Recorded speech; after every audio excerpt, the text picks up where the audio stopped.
I feel like your career isn't something you pursued. Like you kind of fell into it. You obviously were born in London, right? Correct. Uh-huh. Yeah. And your parents weren't show business people.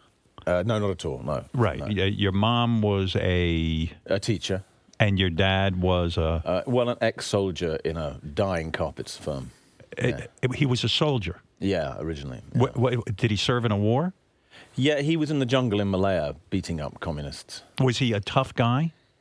Well, they always play it down, and so we don't really know. Real tough guys never say, "Hey, man, I'm this great warrior," or they don't tell you about how many kills they had, right? Like the true tough guy. Yeah, I know. But my grandfather was the really tough guy. Yeah. He was in 2 world wars, and he escaped from prisoner of war camp in Germany, and that was cool. When I was growing up, he used to show us all his escape equipment. And so when you grow up with a dad who's this, rugged guy, your grandfather, it's a line of rugged man, and then you announce you want to be an actor, do they look at you like, "Come here, you pussy"? Yeah, pretty much. Did they really? Were they like kind of like, did they want you to serve in the military and? Yeah, I think my grandfather would have liked that. Yeah. I would have liked it. I would have looked so nice in the uniform. Was it shameful for you to say, "I want to be an actor"? Was that a tough thing for you to admit to these kind of macho guys? That was never my ambition. I fell into acting. Right. It was meant to be a temporary job for a year when I was 22 or something. But you acted in a school play when you were a kid. I played almost exclusively female roles. It was an all-boys school. Oh. And so the pretty boys played the female parts. So who did you play in these parts? Alice? No. Well, I triumphed as one of the Von Trapp daughters in The Sound of Music. Is that really true, or are you making a joke? No, I promise you. You played one of the Von Trapp daughters. Yeah, I was very good. I wore a white... Grandpa must have been really proud. You know what? I escaped from a prisoner of war camp. They should have just killed me. Yeah, and there's his grandson in a white dress with a blue satin sash.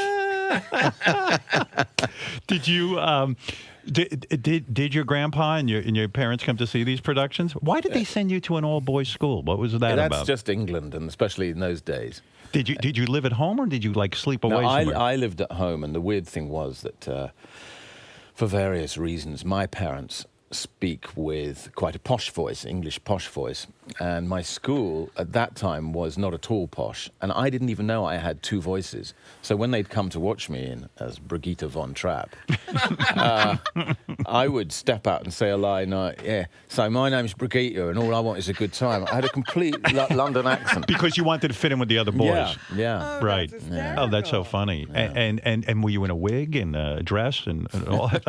Am I arousing you a little bit? A little bit, yeah. I can picture this. But I mean, did you wear like a blonde wig? It wasn't as bad as there was a poor chap who, when they first he was older when they first put him in a dress, and it was quite a clinging number, and it obviously it did something for him, and he stood there on the stage and he got a hard on. Oh my God! Really? Are you kidding? Yeah, and he almost had to be hospitalized. If you don't have a big entourage and a whole business organization, how do I get you for a film? Is it that I just do I mail you a script? Is that it, or as a director? Well, I do have an agent again now, but I did for 4 years not have one. I told everyone, if you want me, go to James Howe Ely in London, and he didn't exist. It was me on a different email account.